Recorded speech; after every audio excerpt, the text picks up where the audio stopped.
"10 Days in the National Parks." This re-implementation of 10 Days in the USA, featured in episode 174 of the Game Schooler podcast, is a 2 to 4 player game designed by Alan R. Moon and Aaron Weisblum. Plays in about a half hour and is published by the Op Games. In 10 Days in the National Parks, players set out to plan a perfect vacation, traveling from one national park to the next. The game consists of a game board with a map of the United States divided up into territories, each containing a national park, and a single deck of Scenic National Park and transportation cards are in the game as well. Players are going to grab a set of card holders to map out their 10-day trip, and then draw one card at a time to fill up each day of their journey.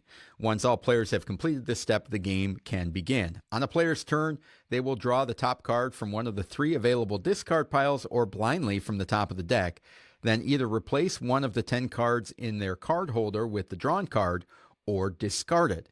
As the game progresses, players try to complete a 10-day journey. A completed journey must start and end with a Scenic National Park card, and each card must be connected to the next card of the journey by foot, motorhome, airplane, or boat. Players can travel by foot to an adjacent national park, use a motorhome to drive through one national park to get to another, take an airplane to connect 2 parks of the same color, and board a boat to visit island and coastal national parks. The game ends when one player successfully completes a 10-day journey at the end of their turn, and that player is the winner. So that is how you play 10 Days in the National Park, if you're familiar with 10 Days in the USA. The gameplay is almost identical, the only variation being that the motorhome and airplane cards are a dual card that can be flipped one way or the other, and you don't have to match plane colors to the colors of the parks that you're going to. One plane suffices for any type of travel between 2 colors. So that's about it. That's the only difference in gameplay. That and the boats are a little bit different, but for all intents and purposes, the game is the same. What are your thoughts on this one, Michael? Do you love national parks? Well, add this. That wasn't for you, Doug. That was a little intentional pause. All right. Add this game to your table on your next game schooling adventure. If you are a group of folks that love national parks, you know, there's people in the world, like there are Disney people who go to Disney a lot. And there are national parks people who try to go to every single national park. It's a pretty cool game. And if you are doing game schooling, you know, I think it's similar to that 10 Days in the USA, just a different theme on the game. Yeah. I mean, I think it's a great game in a vacuum, right? If you haven't played 10 Days in the USA from the Op, this is the same game with a different theme. So if you know somebody who loves national parks, the outdoors, this is a great option. I personally prefer the 10 Days in the USA because it's easier for me to instinctively know what cards I'm looking for. I know the geography of the United States much better than I know the geography of where the national parks are. So that is just a mental barrier that's easier for me to kind of work through without having to think about it. However, I will say that the Op did a great job helping with that because each state, each national park card includes a state, so you can look at it and say, oh, this one's in Utah. And if you're familiar with the United States geography, you have a pretty good idea where you should be looking on the board.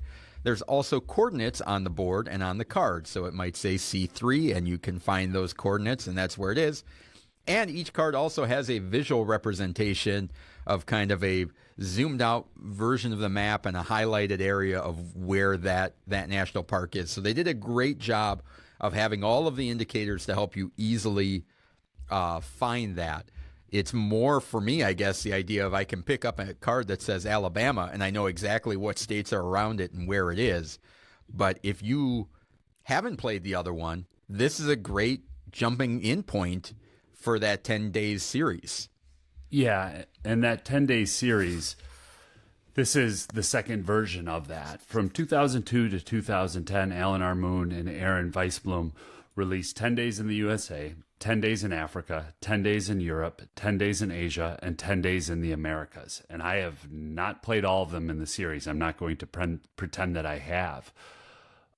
But the production quality of the 10 days in the USA with the little stands and the art, and the 10 days in the national parks, it's fantastic. It feels like a really nice family game circa 2025, rather than, I don't want to say clip art because that can be very mean, but you know, I mean, like 22, 23 years ago.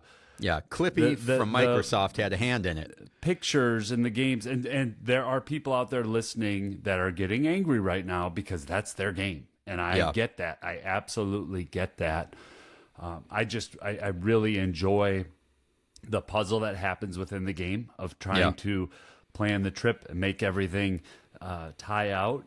And the challenge with 10 days in the national parks is there's really 3 different parts of the board that you can probably plan your trip to. You're not more than likely going to be able to get across the entire map as easily as 10 days in the USA in the first one. Maybe with more plays, you can figure out a way to do it. But I enjoyed that. I really enjoyed locking in on one region and trying to figure out how to make the whole thing work. Yeah, well, and with the original one, there's, I think, the big kind of the crux of the game is deciding when to abandon routes and pivot. You know, you can have everything set up waiting for one card, and you could be waiting a long time for that card. Yeah. Or is there a way like, well, if I tweak this and move that, kind of leave myself a little bit more flexibility? That's something that is very interesting. And the race element of not knowing how close everybody else is like, do I have time to make this pivot now, or should I just hunker down and focus on what my plan is, and maybe I'll just, I'll time out on it. But then there's also moments of like, all right, I'm going to do it. I'm going to pivot. And then the card that you were waiting for right before you pivoted comes up, and you're like, nah, if I would have waited one more turn, I would have won, that type of thing. So that element stays the same in this one as well, which is a really fun puzzle of not overly complex gameplay, but still that tension throughout it of, ooh, I got to get that. I'm waiting, and you're hoping that somebody else drops a card that you might need. So there's a lot of cool things going on. I definitely think you don't need both unless you're a huge fan of the series and you want to be completist on that. You don't need both. I would, I guess, venture to say pick the one that you like the most and stick with that. And for some people, that'll definitely be the national parks, and some people it'll just be the straight USA. Yeah, and for listeners and viewers who are thinking about, okay, what age does this game work? As long as your kiddo can independently read, or anyone in your game group can independently read, the game will work. But if you can't really identify the text on the cards, it's challenging. The one thing that I think that they did that I really like is the grid. Yeah. So the cards not only say the state where it's located, but they give you a little, there's a Cartesian grid there, so you can see like A2 or C2. Well, then I know I've got to be able to go through B2. So there's different ways to link it if you don't know where all of the national parks are. So I just wanted to add those 2 things in. All right, so that is our first game, 10 Days in the National Parks from the Op Games.